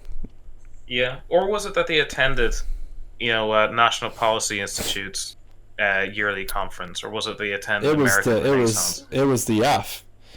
Yeah. No, it was. They weren't at anything out there, anything wacky. Yeah, they were at a very mainstream, conservative American conference, and it's bizarre to see the reaction of the supposedly centre-right party that is Fine Gael. they were completely disowning them for attending the they're ideology. Not just deserting them; they're actively they're throwing them under the bus. Yeah, but it's not even like this ideology disagrees with what Fine Gael purports to believe. No, what they want is, they want to scare any up-and-comers coming into YFG. They want to scare away any conservatives. Oh, it's continue to lick boot, but lick the right boot. Fine Gael is the type of party where it's old money. It's the type of party where it was only conservative because it was convenient to be conservative at the time. And now that conservatism isn't immediately convenient, they all want to be social democrats because they know that that's what's in these days. That's what's popular, yeah. SJWs, right? So they're deterring away like the next generation of politicians they're trying to raise up, and they think they have a serious problem here where the president of their youth wing is an anti-abortion kind of conservative, and then their communications director Well, you'd have to think he is conservative, no? Well, he's pro-gay marriage, which I suppose I kind of am, but I wouldn't really class myself as a there's full-on neocons that are pro-gay marriage, so. Yeah, but they want to scare these people off, so that's why they let elected TDs like Rock, swing out against them. Maria Walsh. If we look at finegael.ie/the party/our values, we can see that they've strayed very far from the conservatism of old. The first thing is fair enough: equality of opportunity, enterprise and reward, security, integrity, and hope. None of these values are politically relevant in any way whatsoever. These are not political values. These are moral values, if anything else. They're completely, in my opinion, irrelevant to running a party in a Western country. They're not even relevant to Fine Gael at the moment. Fuck no, they're not in favour of enterprise. No, it's a small business be damned under a Fine Gael government. Mm-hmm. So if we look at the people themselves in Young Fine Gael, they too are seeming to throw their own president under the bus. I imagine, because they have been told by their elders that they must, or else they would be blacklisted from the elite hierarchy that is YFG. Yeah, well, there's also the thing is like the type of people who join those things there. I think they're my least favorite people in college who join kind of like a mainstream party youth wing. Absolutely. It's like they're like, I've finished my leaving cert. My career starts now. Yes. So they don't have any fun in college. I want to climb the hierarchy. Let's keep a clean slate. Let's not drink. Let's not do anything that anyone might see me doing and record. Yeah, well, what I like to say is they simultaneously keep their noses clean and brown. Yes. Until they get to say, hey, you can run for council one day. That's right. And then eventually they all think that they might be Taoiseach. Yeah. But for them to do that, they got to be able to stick out. So they got to have like a position as president or communications director, and they stab each other in the back if it means that they can get that. There is not a soul in YFG that doesn't imagine themselves as Taoiseach someday. Yeah, I mean, there's a lot of like people who join like a mainstream party like that, a youth wing. It's just career-mindedness. They're not joining it because they have some grand vision of the country that they want to enact in a few years. Don't have a grand vision. No, they don't want to bring change. They don't have that youthful zeal for politics. They are utterly dynamic in their policy. Their policy is 100% dependent on the way the wind blows. Yeah. And if you join YFG, you're essentially saying that I am willing to legislate however the wind blows when I am in office. Yeah. And that in my opinion is spineless.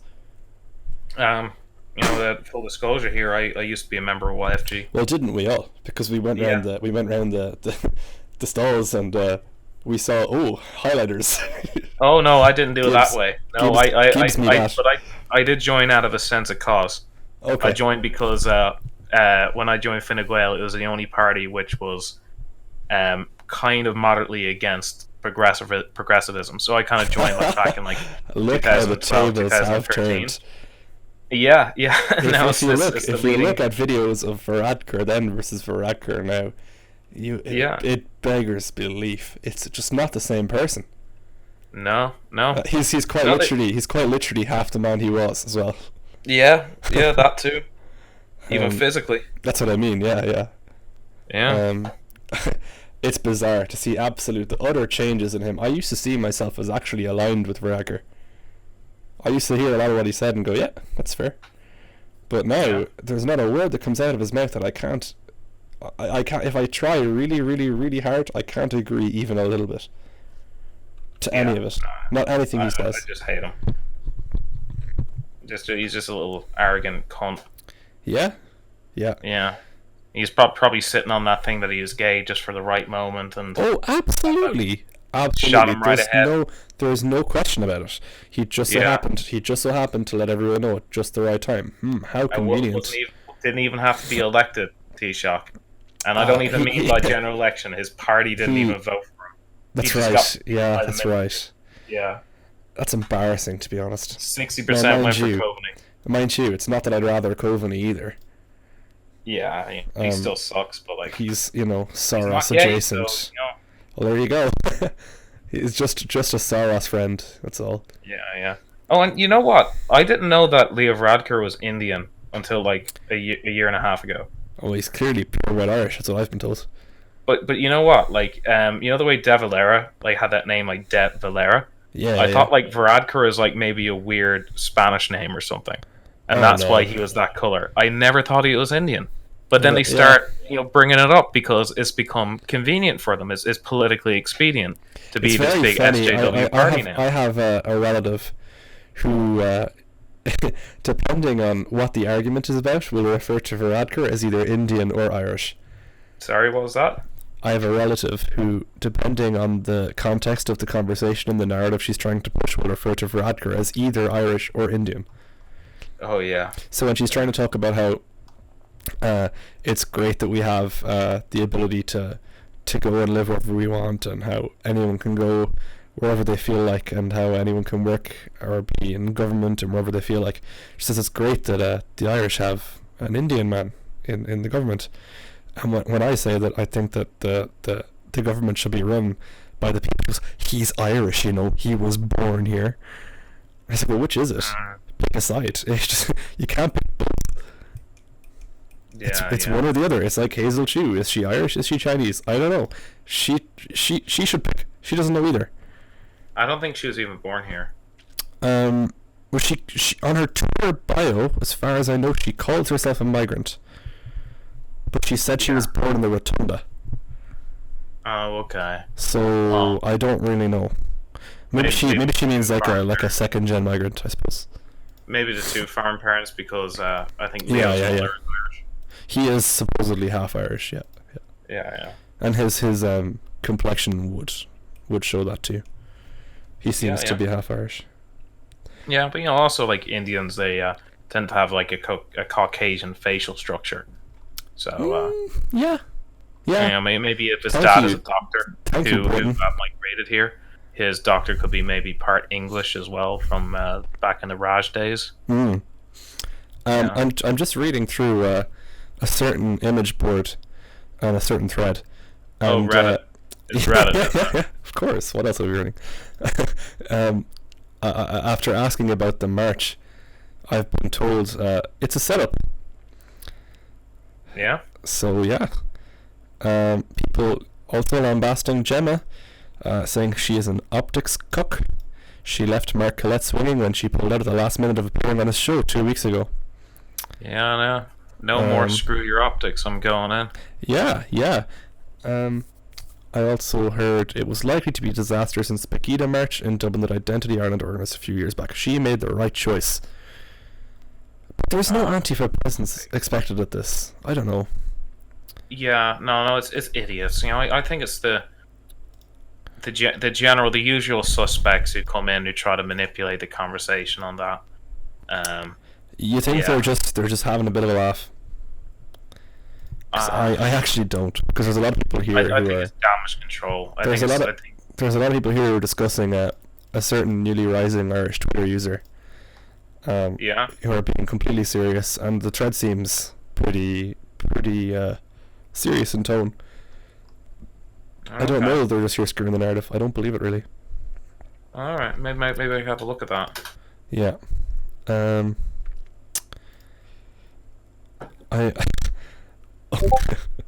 Halal Daddy is the feel-good Irish movie of the summer. Fuck me. Oh yeah, that Halal Daddy thing has been there. Oh no. Where's this Twitter user? I'll DM you. Okay. Or I'll put it in the Discord. You'll know who it is. Oh, okay. Yeah. They seem completely serious talking about this gentleman. And I imagine that the thread is serious in nature. But yeah, the general, there seems to be a split board when it comes to Gemma. Some saying that the whole thing is a setup. Some saying that she's right, and some saying that she's an optics cook. So it seems to be no one knows what to think. Yeah, 15 posters tonight. Is that right? Yeah, Not too 15. bad. Not too bad. Well, considering how it's been lately. How has it been lately? I haven't been on lately. Me neither. Because Okay. sometimes you check and it's not there. So, Yeah, that's why I stopped looking. Yeah. I just saw that things weren't there. Yeah, I don't know. Is there anything you wanted to add about Killian Foley or?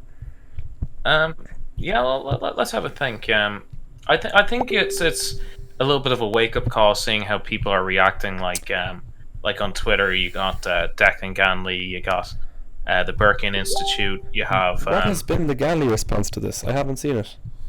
Ganley, Jeb McGurk, and all of them, they have been defending Killian Foley-Walsh thick and thin. Okay. Which is actually extremely ironic, because they're defending him against baseless accusations of racism, and these are the same men who leveled baseless accusations of racism against another student. That's right. That's right. Yes. Yeah, but now, since it's one of their own, or somebody who they probably see as more optically okay, be the next leader in Fine Gael, because they see that.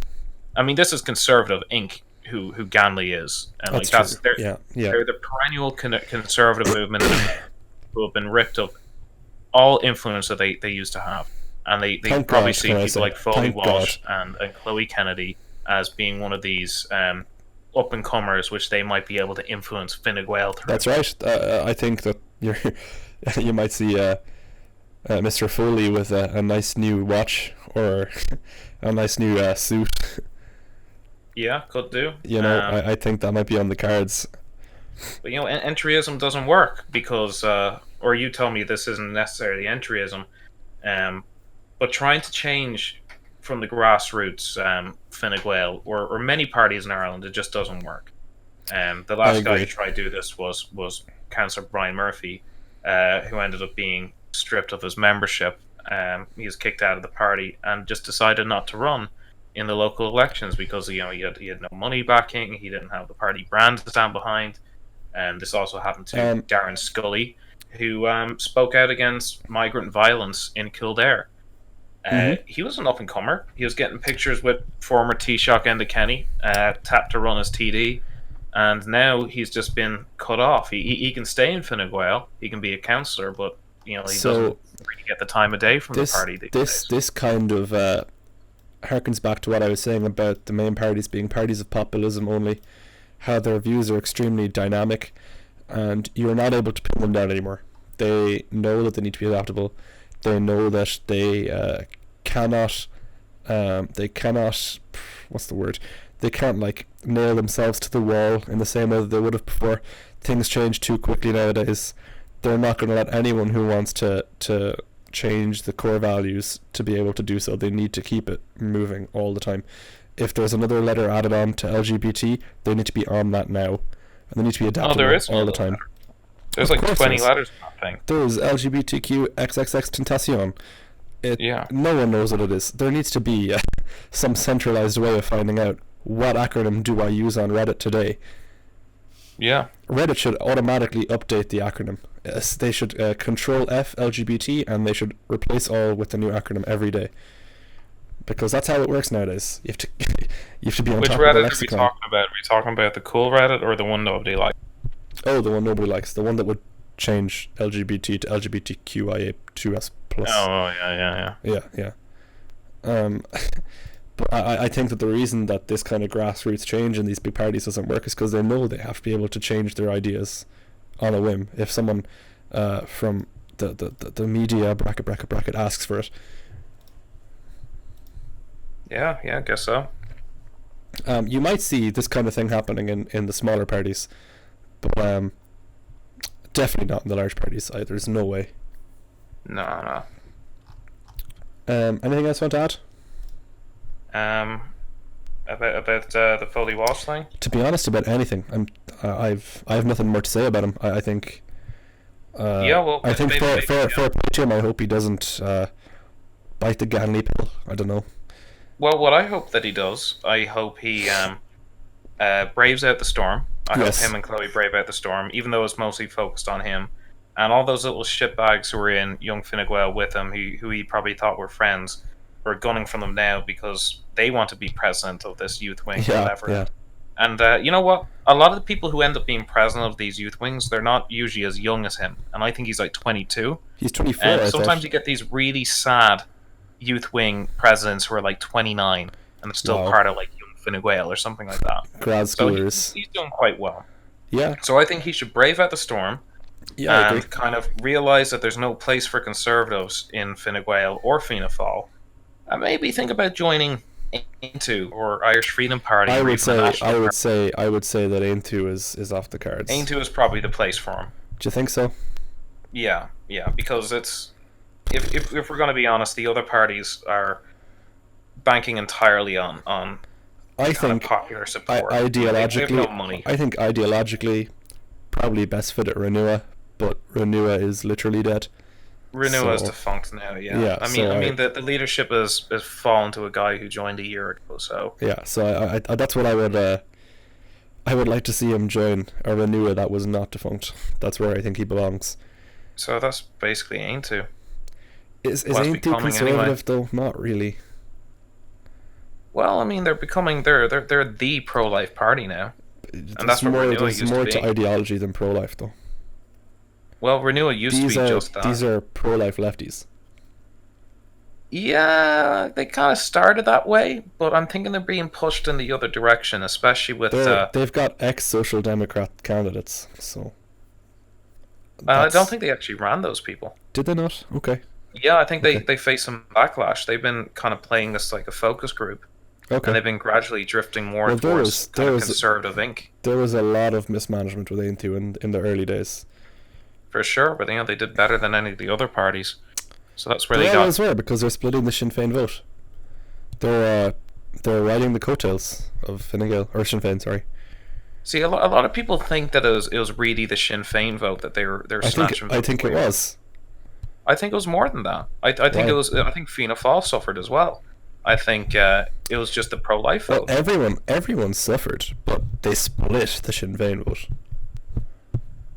All right. Well, You know? I would have thought a lot of those Shinners would have gone to. If you have a Greens. new party running, everyone suffers because everyone gets let's share Yeah. just by default because it's a slice of the pie going to someone else, so you're losing some of that pie. But I'm talking about Sinn Féin lost like half their pie. Yeah, they did. Yeah, but so it was that all was my Aintu. point. It wasn't No, all that's Aintu. fair. That's fair. Yeah. Yeah, that's a fair point. But I think that'll be the one he'll join because Pater Tobin, his handler is like Jeb McGurk, and they might be getting some Ganley money going in as well. Aintu. Yeah, well, I mean, they Okay. got the Life Institute behind them, so like that's okay. they're already having some money from people who donate to Life Institute is probably being refunneled into Aintu, and then like obviously there's that alliance with Gript and see like Aintu it's unfortunate that they had all those slip ups where they signed onto that ENR anti-racism pledge. Yeah, like it's Soros thing is. how do you do that? That's not an accident, Yeah. I don't think. Yeah. So maybe in like a couple of years, people might get over that, and they actually might turn out to be a good party. But they're lacking any sort of kind of like youth support, any sort of online support. They get away with what they have now, and they're doing not doing particularly well, but they're doing better than any of the other. I new think parties. you're overestimating Experience. the online demographic. The boomers are the It voters. helps. Yeah, The I mean, boomers if you look at all the young voters, do you think it's young voters or the older voters who are keeping Fianna Fáil and Fine Gael in power? I think with Fine Gael, I think it's young voters. Yeah, maybe. I think it's a mix of both. Yeah, Fine Gael are really ahead of the curve when it comes to young voters, I suppose, compared to Fianna Fáil. Yeah. Yeah, Fianna that's Fáil a are a fair bit in point. trouble. They are. What I meant to say about Aintu is they're doing as well as they are at the moment, particularly well, and because they're full of people who are experienced and they have money. They have people who know what they're doing.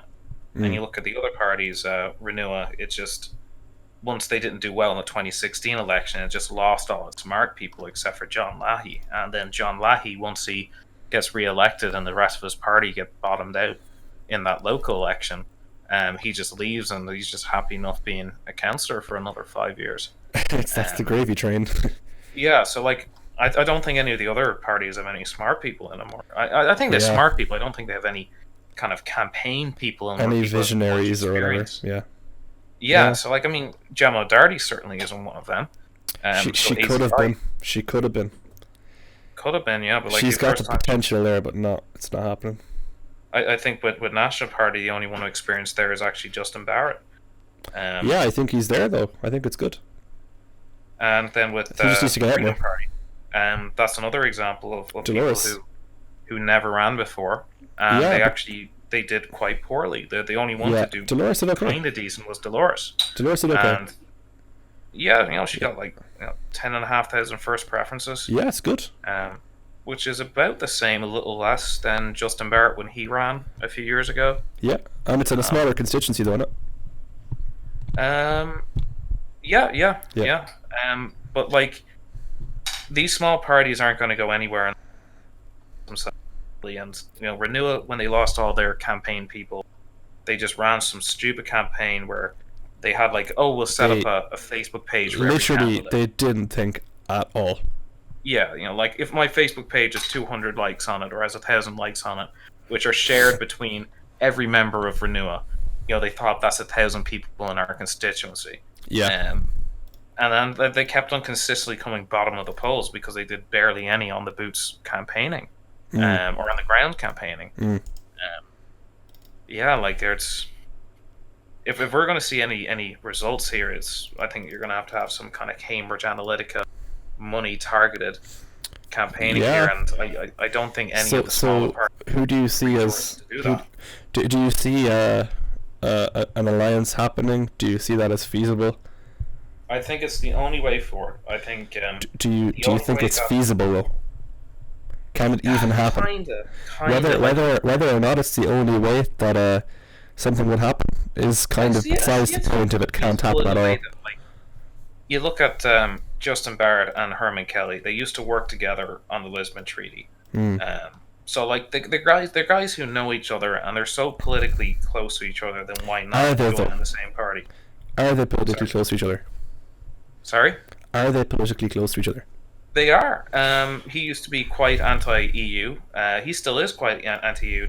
He is. That's right. They're both vehemently anti-abortion. That's right. They're both nationalists. They're both for the United Ireland. I guess it might come down to when it comes to the type of nationalism. Yeah. Maybe Justin Barrett might be a little bit more on the ethno-national side. Yeah. Which you never know with I'm also Kelly. It could just be. I know that Justin has talked about not having a fully fleshed out economic policy, but I feel like his economic policy would be far to the distributive side compared to Herman.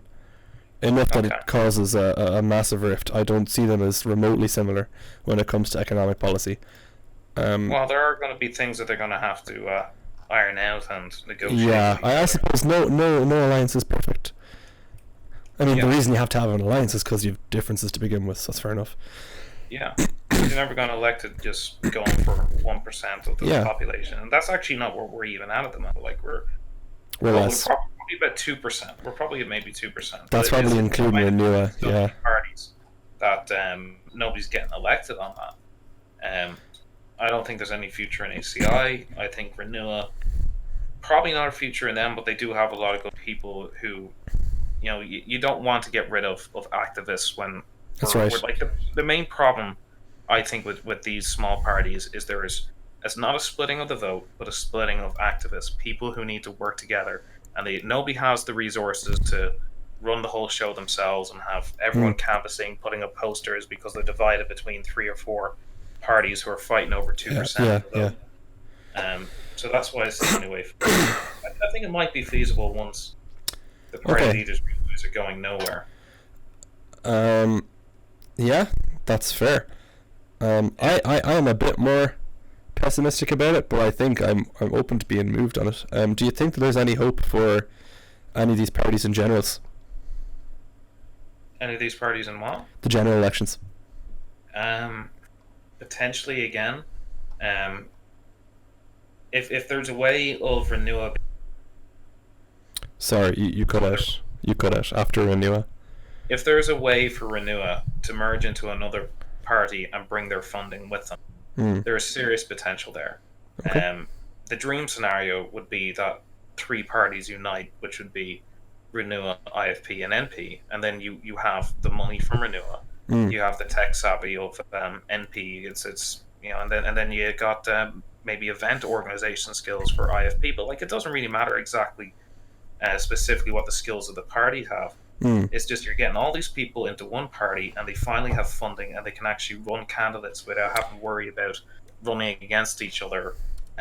Yes, that's like, right. If you look at the membership, like quite a lot of these people already know the members of the other parties. And That's right.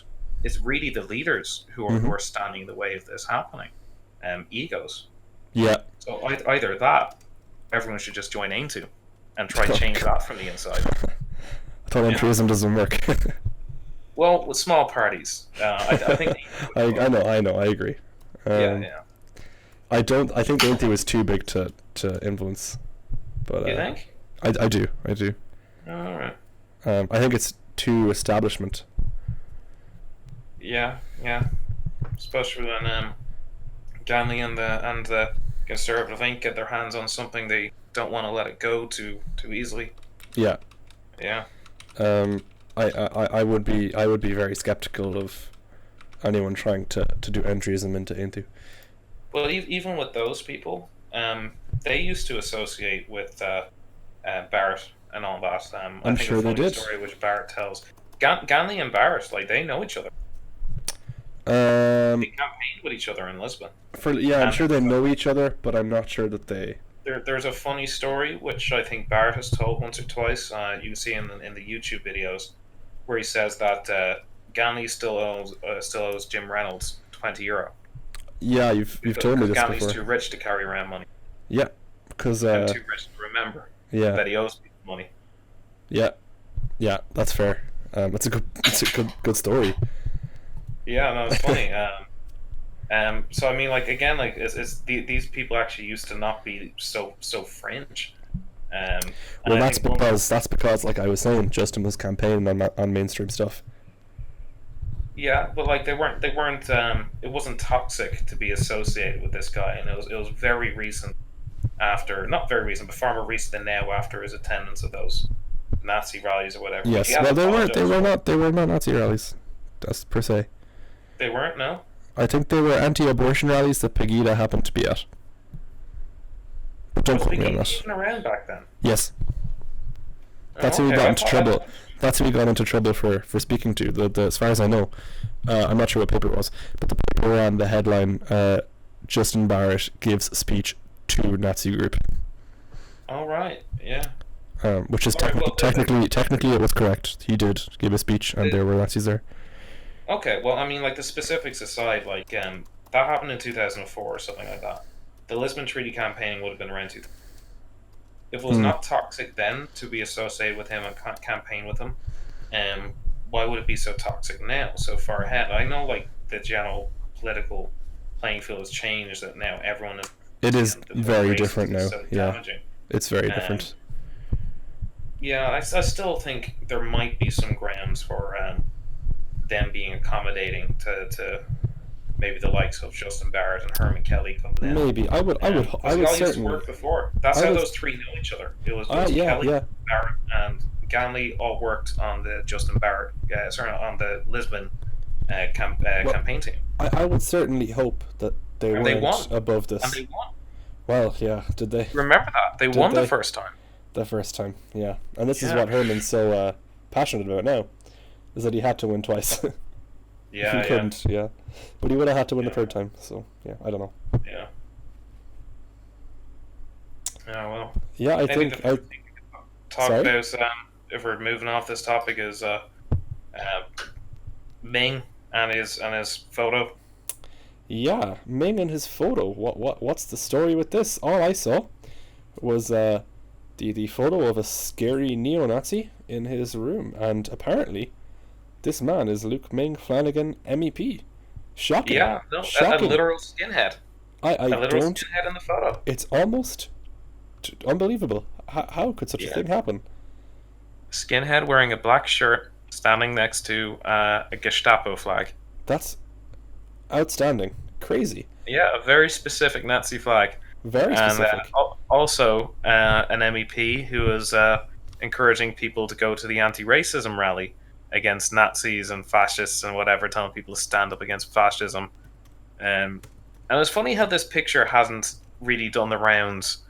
Like it's hard to come across any opposition to the far left in this country until maybe a couple of years ago, because I saw this picture kind of going around a little while before, and I kind of just thought to myself, like, okay, that's probably already done. You don't need to bring this up again. It's probably old news. But then when he starts, telling people to stand up to fascism, the photo resurfaces. Hilarious. And it's basically gone viral on the Irish internet. And it's almost to Gemma, like people never knew about it. Yeah. Yeah. It's very funny. And it's real. Like, it's from a documentary he made about himself. It's in his living room. I just think that it's really funny how it's as soon as he pipes up to Gemma about anti-racism that she's like, sorry, what? Remember this photo? Yeah.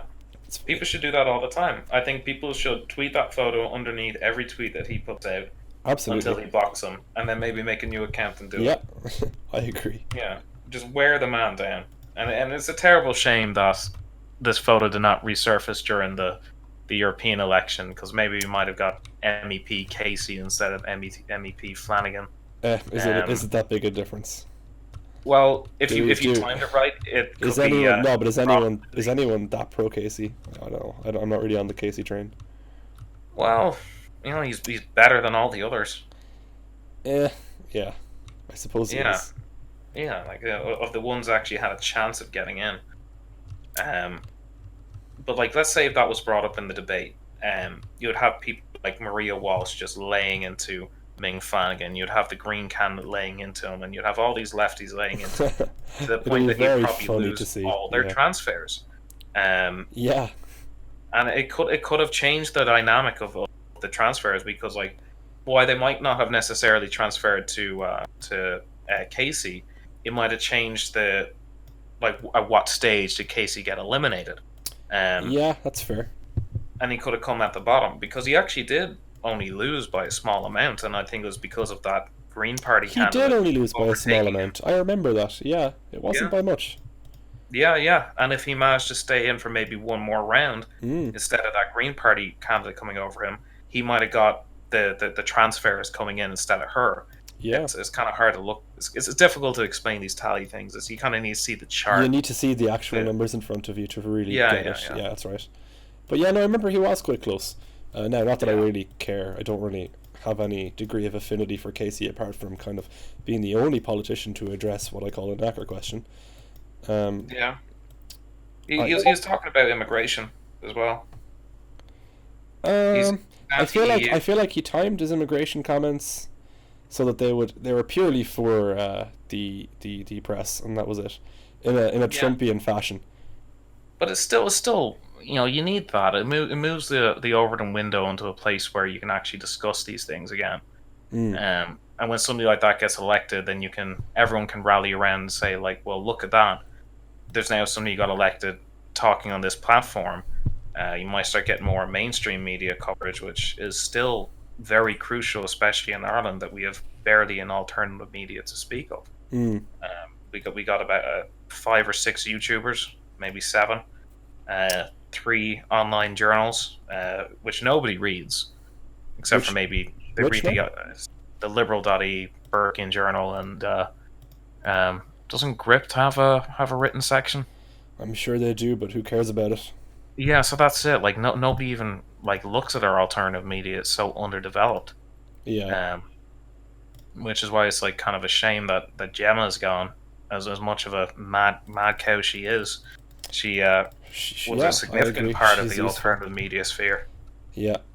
No, it's a shame that she's gone the way she has. It's unfortunate, but there's nothing really you can do about it apart from kind of cut ties, I think. Yeah. Is that all you have to say? I think I'm ready to sign off. Yeah, I think that's it. Okay, so just the way we're going to be running the kind of the donation scheme is We're going to have maybe a Bitcoin address. We're also going to have a Patreon, but in case you hate Patreon, as many people do for very valid reasons, we're also probably going to try and set up a website with a more direct donation link. But, with the way payment processors work, with the way that man-in-the-middle kind of middleman sites work, if you can't donate in Bitcoin, that is the most efficient way.